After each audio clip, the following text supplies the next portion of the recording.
मन शांत होईल आणि सगळ्या अडचणी विसरून जाताल. व्हिडिओ एकदा ऐका. ज्याने आपल्या स्वतःच्या मनावर विजय मिळवला त्याच्यासाठी त्याचे मन सर्वश्रेष्ठ मित्र बनते, आणि जो असे करू शकत नाही त्याच्यासाठी त्याचे मन त्याचा सर्वात मोठा शत्रू बनते. तुमच्या मनात नकारात्मक विचार तर येतीलच, हे निश्चित आहे, पण तुम्ही त्यांना किती महत्त्व देता हे तुमच्यावर अवलंबून आहे. जर तुम्हाला उत्कृष्ट दिवस अनुभवायचे असतील तर तुम्हाला तुमच्या वाईट दिवसांशी लढावेच लागते. जीवनात काहीही कायम नसते, म्हणून स्वतःला तणावग्रस्त करू नका, कारण तुमच्या परिस्थिती कितीही वाईट असल्या तरी त्या बदलणारच आहेत. या जगात त्रास देणाऱ्यांची हस्ती कितीही मोठी असली तरी लक्षात ठेवा की देवाची कृपा त्या हस्तीपेक्षा मोठी असू शकते. ज्याने मनाला जिंकले आहे त्याने वेळेच्या आधीच परमात्म्याला प्राप्त केले आहे, कारण त्याने शांती प्राप्त केली आहे. अशा मनुष्यासाठी थंडी, उष्णता, सुख, दुःख आणि मान अपमान एक समान असतात. तुमचे स्वतःचे विचार हेच तुमच्यासाठी प्रेरणेचे सर्वात मोठे स्रोत आहेत. आधी नेहमी मोठा विचार करा आणि स्वतःला जिंकण्यासाठी प्रेरित करत राहा. अडचणी केवळ उत्कृष्ट लोकांच्या वाट्यालाच येतात, कारण तेच त्या अडचणींना उत्कृष्ट पद्धतीने पार पाडण्यास सक्षम असतात. कोणी काहीही बोलू दे, तुम्ही नेहमी स्वतःला शांत ठेवा, कारण तुम्ही पाहिलेच असेल की सूर्य कितीही उष्णता निर्माण करो, सागर नेहमी शांतच राहतो. जिथे तुमची कोणतीही किंमत नाही तिथे तुमच्यासाठी थांबणे योग्य नाही, मग ते कोणाचे घर असो किंवा कोणाचे मन. जे आपल्या मनावर नियंत्रण ठेवत नाही त्याच्यासाठी ते शत्रू समान असते. जेव्हा कोणी हात आणि साथ दोन्ही सोडून देतो तेव्हा निसर्ग बोट धरणारे कोणीतरी नक्कीच पाठवतो. हे अर्जुना, व्यक्ती जे काही बनू इच्छितो ते बनू शकतो, जर तो सतत त्या लक्ष्यावर आपले लक्ष केंद्रित करत असेल. जगाच्या दृष्टीने जिंकणारा खरं तर विजेता नसतो. विजेता तो असतो ज्याला हे माहीत असते की कोणत्या नात्यासमोर कधी आणि कुठे हरायचे आहे. जे लोक आपली बुद्धी गमावून भावनांमध्ये हरवून जातात त्यांना कोणीही सहजपणे मूर्ख बनवू शकतो. वेळेच्या आधी मिळालेली गोष्ट आपले मूल्य गमावते आणि वेळेनंतर मिळालेली गोष्ट आपला अर्थ गमावते. आत्मा जुन्या शरीराला तसेच सोडून देते, जसा मनुष्य जुने कपडे उतरवून नवीन कपडे परिधान करतो. ज्याप्रमाणे पाण्यात तरंगणाऱ्या नावेला वादळ तिच्या योग्य लक्ष्यापासून दूर घेऊन जाते, अगदी त्याचप्रमाणे इंद्रिय सुखही मनुष्याला त्याच्या मार्गापासून दूर घेऊन जाते. तुमचा विश्वास एका पर्वतालाही हलवू शकतो, पण तुमचा संशय एका नवीन समस्यारूपी पर्वताची निर्मिती करू शकतो.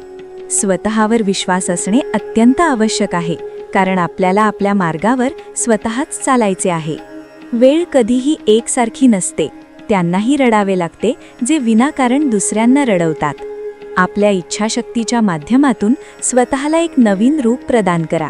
स्वतःला कधीही आपल्या आत्म्याच्या इच्छेसाठी अपमानित करू नका, कारण इच्छा स्वतःचा मित्रही असते आणि इच्छाच स्वतःचा शत्रूही असते.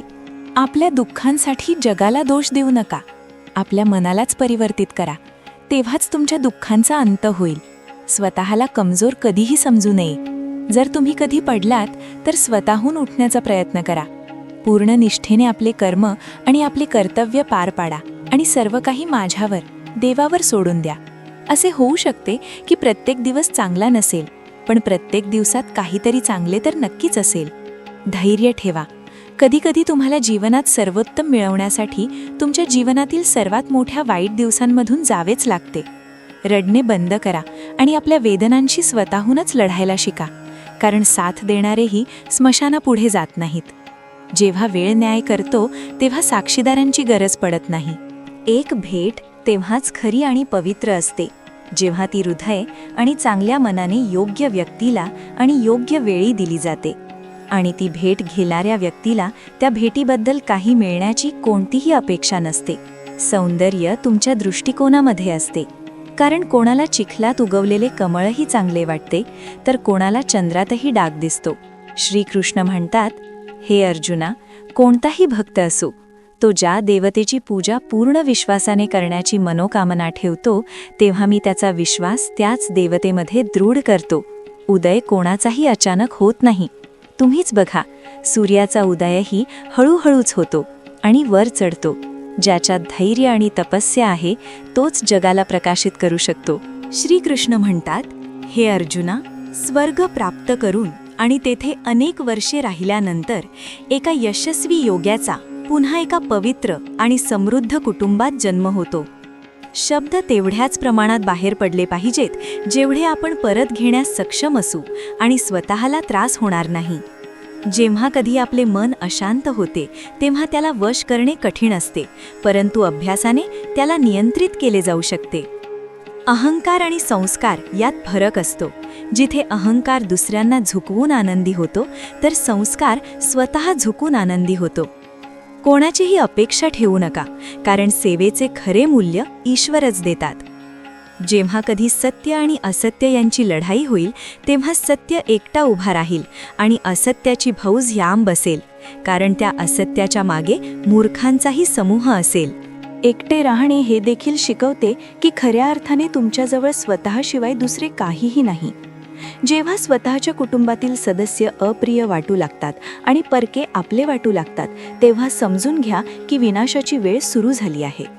राग आल्यावर ओरडण्यासाठी शक्तीची गरज नसते, पण राग आल्यावर शांत राहण्यासाठी खूप मोठ्या प्रमाणात शक्तीची आवश्यकता असते. जे तुमचे आहे ते तुम्हाला मिळूनच राहील, मग ते हिरावून घेण्यासाठी संपूर्ण सृष्टीच एकत्र का होईना. 2 प्रकारचे व्यक्ती स्वर्गाहूनही श्रेष्ठ असतात. पहिले, जे शक्तिशाली असूनही क्षमा करतात, आणि दुसरे, जे दारिद्र्यात असूनही दान पुरवण्याचे कार्य करतात. प्रेम शरीर किंवा सौंदर्य पाहून होत नाही, प्रेम तर हृदयातून होते. जिथे 2 हृदयांचे मिलन होते तिथेच प्रेमाचा जन्म होतो. कोणालाही चांगल्या प्रकारे न ओळखता दुसऱ्याने त्याच्याबद्दल बोललेल्या गोष्टी ऐकूनच त्याच्याबद्दल कोणतीही धारणा बनवणे मूर्खपणा आहे. जर चांगल्या आणि शुद्ध हेतूने मागितले तर ईश्वर त्याहूनही जास्त देतात. जे काही घडले ते चांगलेच झाले, जे होत आहे ते चांगलेच होत आहे, आणि जे होईल तेही चांगलेच होईल. माझे, तुझे, छोटे मोठे, आपले परके मनातून काढून टाका, मग सर्व काही तुमचे आहे आणि तुम्ही सर्वांचे आहात. जेव्हा विनाश सुरू होतो तेव्हा त्याची सुरुवात आपल्या वाणीवरील संयम गमावण्यानंच होते. जीवनात जर खूप आनंदित राहायचे असेल तर आपले लक्ष त्या गोष्टींवर द्या जो तुमच्या जवळ आहे, आणि त्या गोष्टींवर नाही जो दुसऱ्यांच्या जवळ आहे. ज्या दिवशी आपल्याला खात्री होईल की आपले सर्व काम ईश्वराच्या मर्जीने होते, त्या दिवशी आपल्या सर्व चिंता दूर होतील. संकटात सहनशीलता, संपत्तीत दया आणि विपत्तीत धैर्य हेच या जगात श्रेष्ठ व्यक्तीचे गुण आहेत. जो व्यक्ती स्पष्ट आणि सरळ बोलतो त्याची वाणी भलेही कठोर असो, पण तो कधीही कोणासोबत फसवणूक करत नाही. जे चांगले वाटते ते स्वीकारा आणि जे वाईट वाटते त्याचा त्याग करा. मग तो विचार असो, कर्म असो किंवा मनुष्य असो. एखाद्या नावेला छिद्र लहान असो की मोठं, ते नावेला बुडवतेच. अगदी तसेच स्वतःमध्ये असलेले वाईट गोष्ट लहान असो की मोठी, ती नेहमी विनाशाचे कारण बनते. जे दान कोणत्याही सत्कारशिवाय अशा व्यक्तीला दिले जाते जो ते दान घेण्यास पात्र आहे, त्या दानाला तामसी दान म्हणतात. कुटुंब आणि समाज तेव्हा बर्बाद होऊ लागतो जेव्हा समजूतदार शांत राहतात आणि अज्ञानी बोलू लागतात. जीवनात काहीही संपले असे काहीही नाही, कारण नेहमी एक नवीन सुरुवात आपली वाट पाहत असते. तुम्ही परत जाऊन सुरुवात बदलू शकत नाही, पण तुम्ही जिथे सध्या आहात तिथून तुम्ही एक नवीन सुरुवात करू शकता आणि शेवट निश्चितच बदलू शकता. तुम्हाला भविष्यात जे काही मिळते ते आज वर्तमानात तुमच्याद्वारे केलेल्या कर्मांचाच परिणाम असतो, आणि जे आता तुमच्या जवळ आहे ते तुमच्या मागील कर्मांचेच फळ आहे. मला आशा आहे की हा व्हिडिओ तुम्हाला नक्की आवडला असेल.